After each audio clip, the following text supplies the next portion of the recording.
What's going on, y'all? LYNX Live. I'm your host, Dame LYNX. Remember, love yourself, no exceptions. And I'm back. I'm back with another hot episode. Yo, is the levels good? Look, tonight, I promise, I'm not trying to have no technical issues. It just seems like every week now, I got something I got to fix. But I'm excited to be here tonight, probably because I'm well rested, I'm well refreshed. I actually got my outline done for the episode. I'm ready to get into some things. Real quick, before we get started, you got to run over to SoundCloud and YouTube, type in DAMELYNX. Love yourself, no exceptions. That's me. Hit subscribe, share. That way you can keep up with all of my content on SoundCloud. You know, I've been dropping the edits. I got the LYNX tape out there, and you can catch up on old episodes of LYNX Live. You know, they're all on here. Look, we on episode 56. I'm probably at about 60 total, which is amazing because, you know, I've got some off episodes that weren't official episodes with some stuff I just threw in there for you guys. But I'm excited to just keep this thing just rolling as often as I can, because y'all know I get busy. I get real busy. All right, so LYNX Live, you know, we got some things to get into tonight. It's been cool up here in the DMV for me. I know I've been gone for a minute. It has been a good little minute. I have been busy. I've been working. I've been exploring the city, you know, chilling, really just getting my stuff together, trying to really set myself up well for 2025. You know what I mean? Like, I want to be well prepared when 2025 gets here. You know what I'm saying? I want to just be ready. I've also started taking piano lessons. Finally. But no, for real. Last Friday, I had the opportunity to head down to probably one of my favorite spots. I was at Harlot for the Fresh Happy Hour. That is always a good time, and we had a blast. Me and my boys had a blast. It was drinks flowing. The DJ was definitely on a mission. The DJ was telling the story, and I was having a good time. It was great. Then after that, we went by my favorite spot, Thirst, up here. Thirst really reminds me of Virgil's in Atlanta. Y'all know how much I love me some Virgil's. Shout out to Virgil's. Well, Thirst has become my Virgil's up here in the DMV. So definitely stop by there real quick. It was crowded. I don't like when it's too crowded. I try to be on my way home before it gets too packed up in there. And then also after that, we swung by Nelly's. You know, I had to get some of my Hennessy wings. Nelly's food is surprisingly good. Now, Nelly's reminds me of Bulldogs in Atlanta with better food and more expensive drinks. Because, you know, Bulldogs, you can get drunk for $12. Not at Nelly's. But the food is pretty good. I love the Hennessy wings. And then I brought my ass back on out here to Bethesda. And it was what it was. So we gonna see what I'm gonna get into this upcoming weekend. I'm excited for the weekend. You know, but anyway, you know, we gonna keep it PC. We got some things to talk about. You know, we got some reality. But let's just go ahead and kick it off with Music Bites, all right? So we do have a couple new releases I want to talk about. Our girl GloRilla dropped her official debut album, right? Glorious. You know, here's the thing. Y'all counted GloRilla out, and GloRilla did what needed to be done. Now, I feel like this album, if I'm evaluating it the way I like to evaluate people's debut albums, right? This was a very solid album. It was cohesive. I think that it really gave me an understanding of who GloRilla is as an artist, a little bit into her life. I thought the sound was good. I thought the production was great. I really liked the features. It was some good energy. I was kind of listening to, I've been letting it play more and more, and I'm starting to like it more and more, you know, as I listen to it. So shout out to GloRilla. She did really great first week. I think she got the highest sales for the females. I think she did 69, 59, 69. I think it had to be 69. And she did even more than her girl Megan. So let's see. She had features on the album. Lotto, of course, the regular girls. Lotto, Meg, Sexy Red, which I really like the record with Sexy Red. I think that's like my favorite one. I also like the song with Lotto, of course. I think the song with Meg is really good. I like this friendship.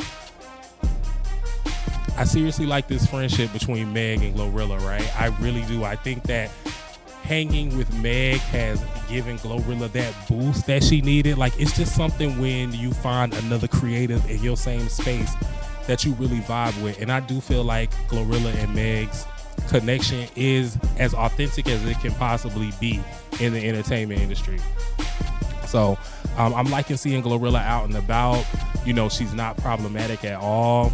I feel like Live Nation need to have their eyes on her. Like, the way that they've been pushing Meg, like shoving Meg down our throat, they should really be doing GloRilla like that. I mean, GloRilla's very charming. She's got the look. She looking real good. I see you, GloRilla.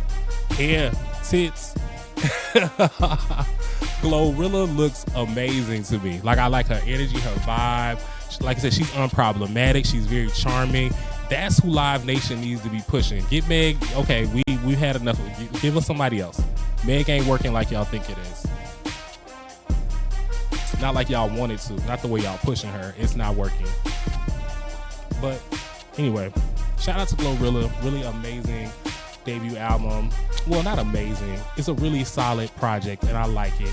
And the people really love it. So that's why I say it's great. It was well received. So shout out to GloRilla. I mean, GloRilla really showed what it means to, like, kind of be out the game a little bit. You know, they counted her out. She had a couple singles that didn't really hit, but she caught her one. She caught him one. Get 'em Glow stuck at the beginning of the year, and then she rode that wave all year and slid her album out. That's how you do an era. You know, that's how you do a promo run. That's how you ride the wave. So that was smart. Shout out to Yo Gotti. Yo Gotti knows. I think Yo Gotti might know what he's doing. All right, Tyler the Creator, another new project that was really good. He dropped Chromatica. I liked it. It was a very artistic piece, and I've typically not invested in a full Tyler the Creator project, right? I've never really given it that much. But this album I really liked. I really enjoyed it. I thought it was a great album. I thought the rollout was cool. I've only listened to it like 2 or 3 times. I do want to sit with it some more. But really solid album from Tyler. He did a great first week too. I think he did like over 250K first week. And we've seen him authentically grow over the years. They compared all of the numbers for all of his releases, and he's just grown organically. So apparently the sales still can be done. Some people are able to do it, and it's just taking others a little longer. But shout out to Tyler. Meg dropped Megan Act 2. And I'll tell you this, considering how much I did not like Megan Act 1, I really was I was looking forward to this because I felt like maybe, she was going to give me something better, and she did. Act 2 really brings the entire project together and it kind of rounds it out for me, right? Like, she opens the era with Bigger in Texas. I really like that single. She looks amazing in the video. And then she's back in her Tina Snow bag, and that's what people have really been wanting from her. So I think that if she had released this Megan Act 1 and Act 2 together, it would have maybe been a better project in my opinion, because Megan Act 2 really kind of rounds out the sound of the album for me. So, but like I said, Live Nation is gonna push her down our throats, right? All right, she also dropped a documentary on Amazon. I have not checked it out. I initially wanted to kind of look into it, but the only thing that kept trending was the whole she lied about sleeping with Tory thing, and we already knew that. So I don't know. I might get around to watching it. Did y'all watch the Megan doc? Tell me if I should check it out, because I'm on the fence. Maybe I'll get around to it on Christmas.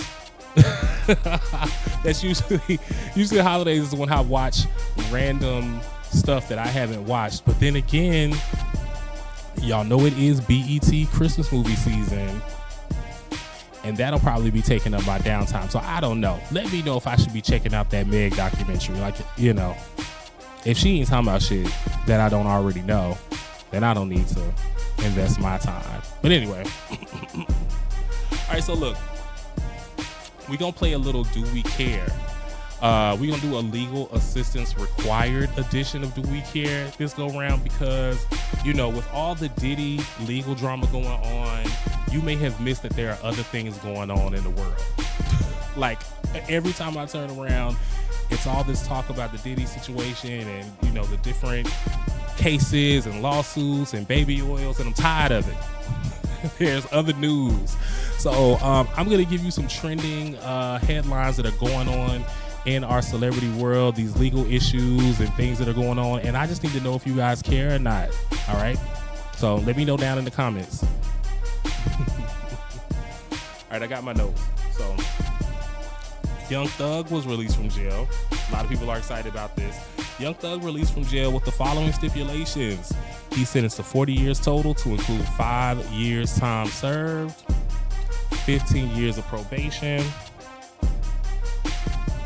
and then an additional 20 years that's going to be backloaded. So what that means, if he completes the probation, the additional 20 years will be counted as time served.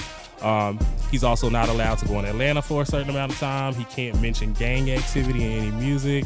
He must perform community service concerts. And he's only able to be around 2 felons, his brother and Gunna. He can't be around any other felons. So now people are wondering, are things cool between Gunna? Anyway, are things cool between him and Gunna? My bad. Anyway, do you guys care about that? I do. I'm glad that the trial is over. This was kind of a, we've watched this trial unfold and it's just gotten more and more disorganized. So I definitely am happy to see Young Thug at home. You know, hopefully he completes his probation, does what he needs to do, and there's no shit. But I really do want to know, are things cool between him and Gunna? Because there was this mysterious tweet from Young Thug's account that dropped about him and Gunna not really being cool in real life. So I don't know. I just don't want to see anything pop off between Thug and Gunna. Like, Gunna's in his lane doing his thing. Let him continue running it, and, you know, we'll see what happens though. Who knows? I'm gonna stay out of it. All right, Plies is suing Soulja Boy, Meg Thee Stallion, GloRilla for copyright infringement over a sample of his 2008 song "Me and My Goons."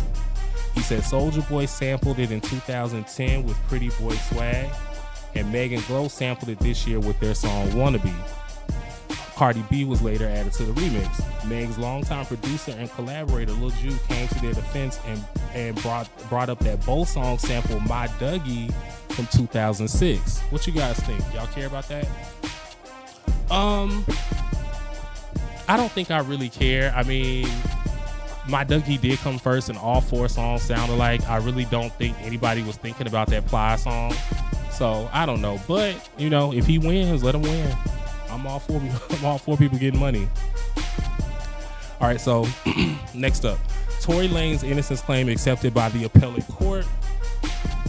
This has caused some controversy, and a lot of people didn't understand what was going on here. So initially, DJ Academics made a post with a picture of a letter to the LA appellate court on behalf of Tory Lanez, basically saying they accepted his appeal. And people took that as they were overturning his conviction. If you actually looked at the document, it was definitely them just saying, we acknowledge your appeal request. You know, Tory is going to continue appealing this case until he can't no more. So, I don't know. Do y'all care about that? I personally am tired of the Tory and Megan news thing. Like, I'm sick of the story. It's played out. If y'all release him, release him. If not, just let him sit there. I don't care either way, because he's sending me music. He's releasing new music from jail. So that's all I like Tory for, is the music. Anyway, next up, Wiz Khalifa was arrested in Romania for lighting a blunt on stage this past summer during the Beach Please Music Fest. Did y'all know about that? So he's been indicted, and he could now be facing up to 2 years in prison. They arrested him after the performance, found over 18 grams of weed on him, and then he responded. He responded on X, formerly known as Twitter. Last night's show was amazing. I didn't mean any disrespect to the country of Romania by lighting up on stage, and they were respectful and let me go. I'll be back soon, but without a big ass joint next time. Y'all care about that? I mean, whenever these celebrities go overseas and get arrested for weed, unless it's like the Brittany Griner situation where they kind of wouldn't release her, I just can't say that I care. You can't go in these other countries doing what you want to do. Like, weed is not legal worldwide. It's not even legal countrywide. So anyway, no, I don't care about that. I personally don't care about that. Okay. Jeezy and Jeannie Mai, their divorce finalized back in June. No specific details have been released of what agreements they came to, but we watched it slowly unfold for the last year and ended with some harmful allegations of cheating and abuse. We've all heard about that. Now, Jeannie has filed a complaint stating that Jeezy is not upholding his part of the bargain in reference to tuition fees for their daughter and over $90,000 in back rent. Y'all care about that? I do care about that, because you don't be making my boy Jeezy look crazy. Jeezy, write the check and get this girl so she can shut up. We don't want to hear nothing else about that, okay? All right, so next up, we got LYNX. LYNX is in the news. LYNX wants out of her deal with Interscope and Dreamville, citing lack of promo and advertisement and support. She explained the details around her recent release of her new single, Smoke.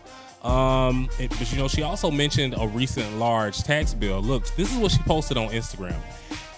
Interscope and Dreamville have been playing with me all month, and I'm so exhausted. I'm so tired of people treating me like they're sorry for me and like I'm the face of mental health.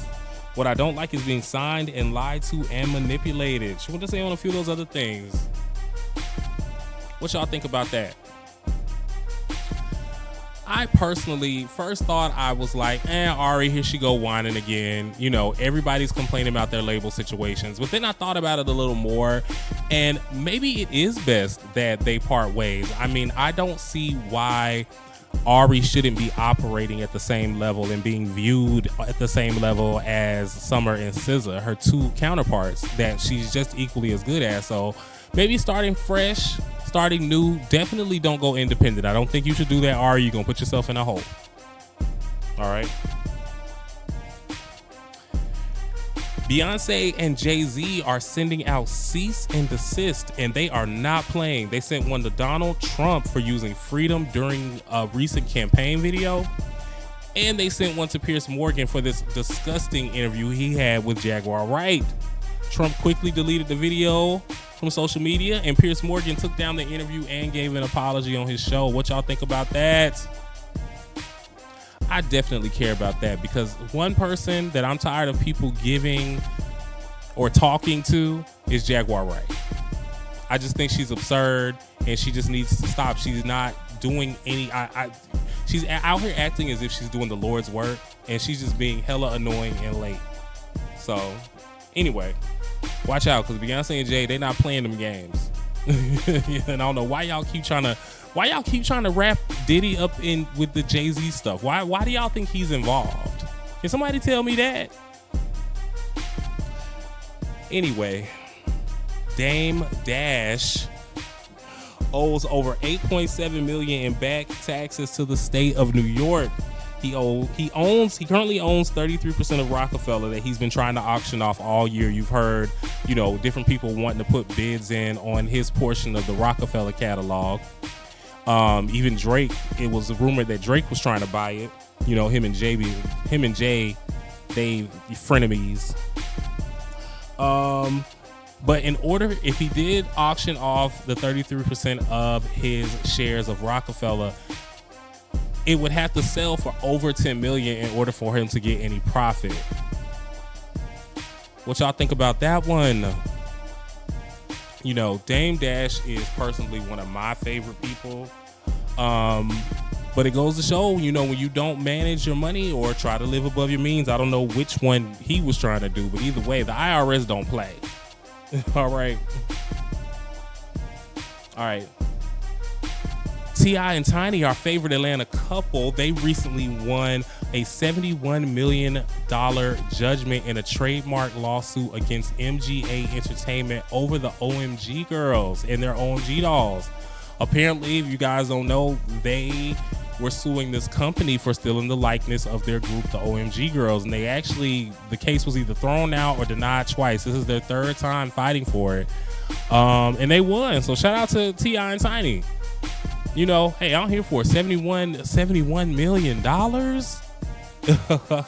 All right, look, that's gonna be it for Music Bites. Make sure you guys let me know which of those cases you care about, which ones you didn't know about, which ones you don't give a about. All right, and we're gonna get into some more music, and then we'll be right back with some reality. So grab your drinks